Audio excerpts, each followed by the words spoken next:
अस्सलामुअलैकुम, क्या हाल है आप सबका। मैं उम्मीद करती हूँ कि आप सब ठीक ठाक हैं। तो जी पिछले व्लॉग में मैंने आपसे शेयर किया था रमज़ान की डीप क्लीनिंग के हवाले से। तो इस व्लॉग में मैं आपके साथ शेयर करूँगी कि मैं रमज़ान के लिए कौन सी ग्रॉसरी लेके आई हूँ और साथ में मैं अपनी थोड़ी बहुत रूटीन भी इसके अंदर शामिल करूँगी। तो चलिए स्टार्ट करते हैं इस व्लॉग।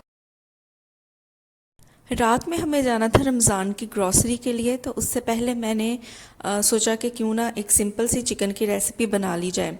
तो यहाँ पे मैंने फ्रोज़न चिकन लिया है, ये होल है और इसके ऊपर स्किन भी है। तो इसलिए इसको मैं रख दूँगी पानी के अंदर तकरीबन 1 घंटे के लिए, ताकि ये अच्छी तरह से डीफ्रोस्ट हो जाए और स्किन रिमूव करने पर पर्सनली मुझे ये काम बहुत ज़्यादा बुरा लगता है और मुझे बहुत ज़्यादा चिढ़ होती है ये स्किन रिमूव करने में। तो यहाँ पे जो बेसिक इंग्रेडिएंट्स होते हैं जैसे प्याज, लहसुन, अदरक, टमाटर, हरी मिर्चें, वो सारी मैंने छील के रखती हैं। बस इनको अच्छी तरह से मैं चॉप करूँगी और बेसिक जो मसाला है हमारी हंडिया के लिए वो प्रिपेयर हो जाएगा, रेडी हो जाएगा। अच्छा, रमज़ान आने से पहले ना बंदा बहुत मोटिवेटेड होता है कि इस रमज़ान में तो वेट लॉस करके ही रहना है। पर पता नहीं क्यों रमज़ान जब भी आता है तो फिर ये पकोड़े, समोसे, रोल्स, इनके बगैर रहा बिल्कुल भी नहीं रहा जाता। तो जो मोटिवेशन आप बहुत ज़्यादा इकट्ठी कर रहे होते हैं रमज़ान आने से पहले कि नहीं इस रमज़ान में तो वेट लॉस करना ही करना है, वो कहीं खो जाती है। उसका तो बिल्कुल आप समझें कि नाम ही नहीं रहता ना पूरे रमज़ान में, क्योंकि ये चीज़ें ही इस तरह की हैं, ये पकोड़े समोसे की, ये अट्रैक्ट करती हैं अपनी तरफ। तो मैं तो फिर रमज़ान आने से पहले बहुत मोटिवेटेड होती हूँ कि मैंने वेट लॉस करना है। पर क्या करें कि इन चीज़ों के बगैर रहा भी नहीं जाता। तो आप भी मुझे ज़रूर बताइएगा कि आप किस कैटेगरी में फॉल करते हैं। आप पूरा रमज़ान मोटिवेटेड रहते हैं वेट लॉस करने के लिए, या आपका भी दिल ललचा जाता है ऐसी चीज़ें देखने के बाद।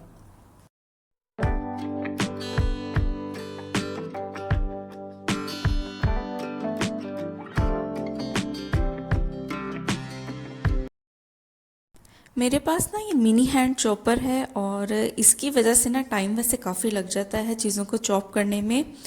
तो आपके पास अगर बड़े वाला हो तो उसके अंदर तो आप सारे इंग्रेडिएंट्स एक साथ भी ऐड कर सकते हैं। तो चलें, जो चीज़ अवेलेबल हो उसका फ़ायदा उठाना चाहिए। तो मेरे पास फ़िलहाल यही हैंड चॉपर अवेलेबल था, तो मैं इसी के अंदर चॉप कर लूँगी।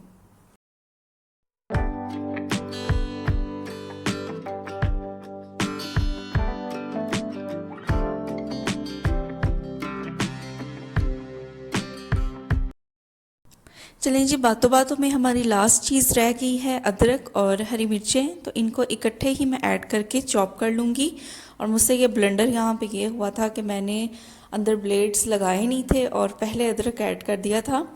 तो फिर मुझे वो दोबारा अदरक निकाल के पहले ब्लेड लगाना पड़ा है और फिर मैंने उसके अंदर अदरक और हरी मिर्चें ऐड की हैं। तो इनको भी मैं अच्छी तरह से चॉप कर लूँगी, तो सारा हमारा बेसिक मसाला प्रिपेयर हो जाएगा।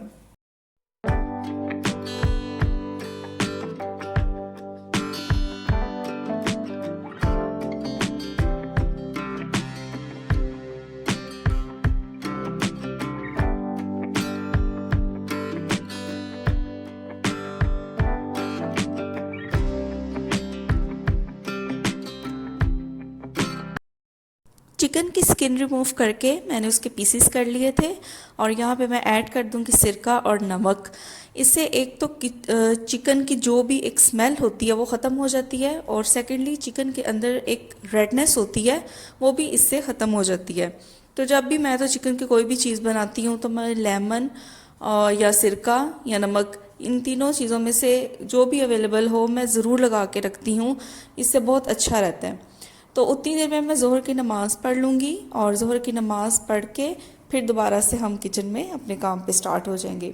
तो यहाँ पे तकरीबन हाफ़ आवर हो गया था, नमाज से भी मैं फ्री हो गई थी। अब मैं चिकन को अच्छी तरह से वॉश कर लूँगी। अच्छा, जब आप वॉश करेंगे ना, जब आप लेमन या सिरका या आप नमक लगा के रखते हैं तो आप वॉश करेंगे, आप नोटिस करेंगे एक झाग सी चिकन की उतरती है। उसी की वजह से चिकन की बेसिकली स्मेल आ रही होती है। तो ये रेडनेस भी ख़त्म हो जाएगी इसकी। चले जी, कुकिंग को करते हैं स्टार्ट। तो यहाँ पे मैंने कढ़ाई ले ली है और इसके अंदर मैं ऐड कर दूँगी ऑयल।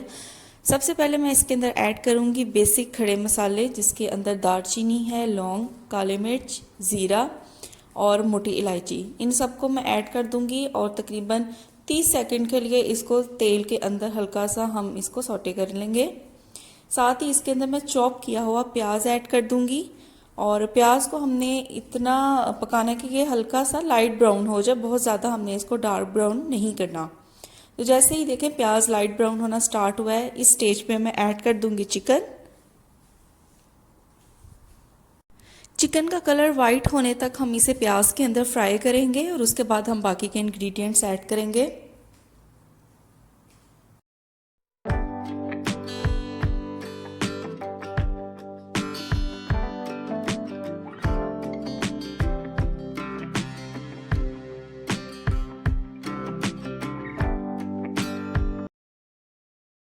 तो जैसे ही चिकन वाइट होना स्टार्ट हुआ है, इसके अंदर मैंने चॉप किया हुआ गार्लिक, जिंजर और ग्रीन चिलीज ऐड कर दी हैं। तो ये 3 चीज़ें रह गई थी, ये भी इसके अंदर मैंने ऐड कर दी हैं और अच्छी तरह से हम इन्हें सौटे कर लेंगे जब तक कि अदरक और लहसुन की एक पर्टिकुलर स्मेल आने लग जाए और इसके अंदर कच्चापन ख़त्म हो जाए, तब तक हम इसे पका लेंगे। यहाँ पर मैं ऐड करने जा रही हूँ तकरीबन 1 चम्मच के करीब बिरयानी मसाला। आपने बहुत ज़्यादा ऐड नहीं करना, चाहें तो आप इसे स्किप भी कर सकते हैं, ये जस्ट इसके टेस्ट को एक टच देने के लिए है। अगर आप बहुत ज़्यादा ऐड कर देंगे तो इसके अंदर बिरयानी वाला फ्लेवर आने लग जाएगा, इसलिए हमने बहुत ज़्यादा ऐड नहीं करना। उसके बाद इसके अंदर बेसिक स्पाइसेस, नमक, लाल मिर्च, हल्दी और धनिया पाउडर आपने इसके अंदर ऐड कर देना है। कोई हार्ड एंड फास्ट रूल, कोई रेसिपी तो मैं सिखा नहीं रही कि मैं आपको क्वांटिटीज़ बताऊं। अपने घर के टेस्ट के अकॉर्डिंग जो आप लाइक करते हैं उसके अकॉर्डिंग आपने इसके अंदर सारी स्पाइसेस ऐड कर देनी है और अच्छी तरह से मिक्स करके हम इसे भून लेंगे। थोड़ा सा यहाँ पे मैं पानी ऐड करूँगी ताकि चिकन थोड़ा गल जाए और तकरीबन 3 से 4 मिनट के लिए हम इसे अच्छी तरह से भून लेंगे दोबारा से। लास्ट में मैं इसके अंदर ऐड कर दूंगी टमाटर और टमाटर ऐड करने के बाद भी इसे हम थोड़ी देर के लिए पका लेंगे और कवर करके रखेंगे ताकि टमाटर सॉफ्ट हो जाएं। तो 3 से 4 मिनट के लिए मैं लिड लगा के रख दूंगी। तो 3 से 4 मिनट के बाद जब आप इसे ओपन करेंगे लिड को तो टमाटर काफ़ी हद तक सॉफ्ट हो चुके होंगे। तो बस आपने इसे अच्छी तरह से भून लेना है जब तक के टमाटर घुल जाएं अच्छी तरह से और हमारा ये चिकन तैयार है बिल्कुल।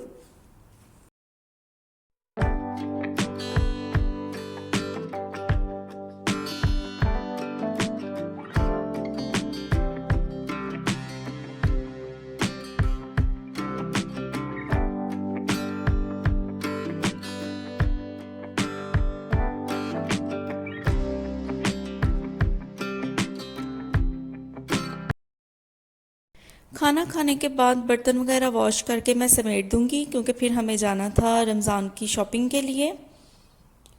तो वैसे तो आजकल हर घर में ही रमज़ान की शॉपिंग हो रही होगी, इस मोमेंट का भी अपना ही एक मज़ा होता है, इंजॉयबल टाइम होता है ये।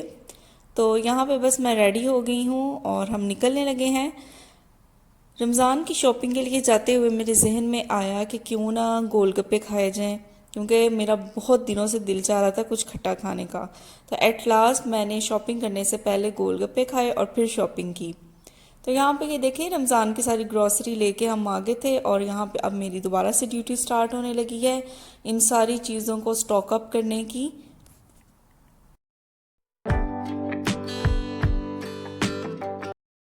पिछले रमज़ान में ना सहरी में मेरा नहीं ख्याल कि हमने 1 या 2 दिन के अलावा पराठा खाया होगा। जस्ट हम तरबूज खा लेते थे सहरी में और कभी पराठा आई थिंक मैंने नहीं खाया, क्योंकि तरबूज खाने से बिल्कुल भी आपको सारा दिन ना गर्मी नहीं लगती ना प्यास लगती है, बहुत रिफ़्रेशिंग भी होता है वो। लेकिन इस दफ़ा मैं आटा ले आई हूँ, अब देखती हूँ कि मैं अपने जो मैंने खुद से सोचा हुआ है कि सहरी में चलो पराठे वगैरह होंगे वो खा लेंगे। अगर मैं नहीं खाऊंगी तो एटलीस्ट हस्बैंड को या भाई को तो बना के दे दूंगी। अब मैं खुद ये देखूंगी कि इस बात के ऊपर मैं कितना कायम रहती हूँ या नहीं रहती। तो चीज़ें तो मैं ले आई हूँ सहरी के हवाले से भी, अब मैं अपने वादे पे या अपने आप पे कायम रहूँ तो वो डिपेंड करता है, देखते हैं क्या होता है।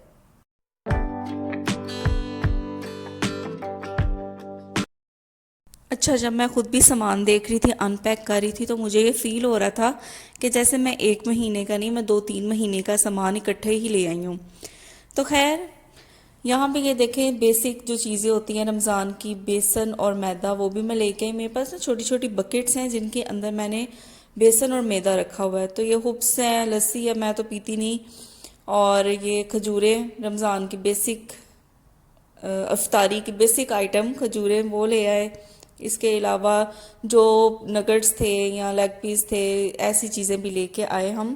और ये देखिए, ये लबन अप है, यहाँ पे ये लस्सी को कहते हैं, और ये भाई और हस्बैंड लेके आए थे। मुझे तो बिल्कुल भी नहीं पसंद और ना ही मैं पीती हूँ। बस ये सॉसेस हैं जो चाइनीज़ चीज़ों के लिए यूज़ होंगी, चिली सॉस, सोया सॉस, सिरका और मायनीस है, ये अचार। और पीछे आपको नज़र आ रहा होगा रूह अफ़ज़ा। तो हमारे रमज़ान की ये बेसिक आइटम्स में से एक है रूह अफ़ज़ा या जामे शीरी। इसके बगैर हम अपने रमज़ान को समझते ही इनकम्प्लीट है। तो ये सारी ग्रॉसरी की आइटम्स, जो दालें वगैरह भी ख़त्म थी, वो भी मैं ले आई। रमज़ान में देखें इतने बनती हैं कि नहीं बनती, ज़्यादातर तो चिकन या फ्राइड आइटम्स ही बनती हैं, लेकिन फिर भी जो चीज़ें ख़त्म थी मैं ले आई हूँ, नेक्स्ट मंथ्स में काम आ जाएंगी।